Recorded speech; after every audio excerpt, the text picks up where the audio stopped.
തിരുവനന്തപുരം വിമാനത്താവളത്തിൽ യാത്രക്കാരുടെ പ്രതിഷേധം. രാവിലെ 8:45 മസ്കറ്റിലേക്ക് പുറപ്പെടേണ്ട എയർ ഇന്ത്യ വിമാനം വൈകിയതിനെ തുടർന്നാണ് യാത്രക്കാർ പ്രതിഷേധിച്ചത്. പ്രതിഷേധത്തിനൊടുവിൽ യാത്രക്കാരെ കഴക്കൂട്ടത്തെ ഹോട്ടലിൽ എത്തിച്ചു. വിവരങ്ങളുമായി AV ജയശങ്കർ, ഈ എയർ ഇന്ത്യ വിമാനം വൈകുന്നതും യാത്രക്കാരുടെ പ്രതിഷേധവും പുതിയ കാര്യമല്ല. പക്ഷേ എയർ ഇന്ത്യ കഴക്കൂട്ടത്ത് അവർക്കൊരു താമസ സൗകര്യം ഒരുക്കി എന്നുള്ളത് അത്ര സാധാരണ കാര്യവുമല്ല. ജയശങ്കർ,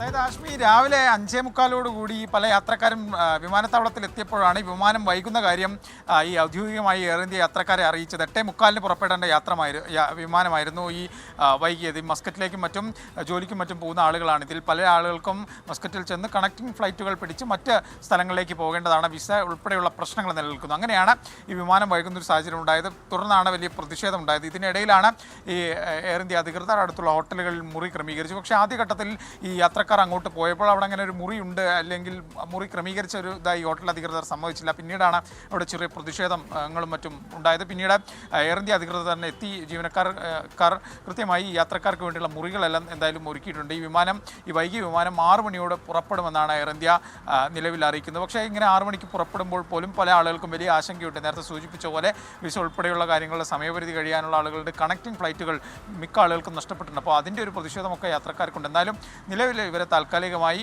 ഹോട്ടലുകളിൽ പാർപ്പിച്ചിട്ടുണ്ട്. ആശ്മി,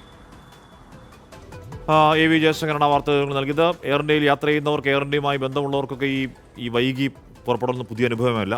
സീതാറാം യെച്ചൂരി മരിച്ചപ്പോൾ ഡൽഹിയിലേക്ക് യാത്ര പുറപ്പെടാൻ ഉറങ്ങിയപ്പോൾ ഉച്ചയ്ക്ക് പുറപ്പെടേണ്ട വിമാനമാണ്. അത് വൈകുന്നേരവും കഴിഞ്ഞ് അത് രാത്രിയും കഴിഞ്ഞ് രാവിലെ എപ്പോഴാണ് ആ എയർ ഇന്ത്യ വിമാനം പുറപ്പെട്ടത്. അതുവരെ ഈ കൊച്ചി വിമാനത്താവളത്തിൽ ഇരുന്നിരുന്ന് ഊപ്പാട് വന്ന ഒക്കെ ഓർമ്മയിലേക്ക് പെട്ടെന്ന് വരികയാണ്. എല്ലാവർക്കും എന്തെങ്കിലുമൊക്കെ ഒരു എയർ ഇന്ത്യ ദുരനുഭവം ഇല്ലാതിരിക്കില്ല.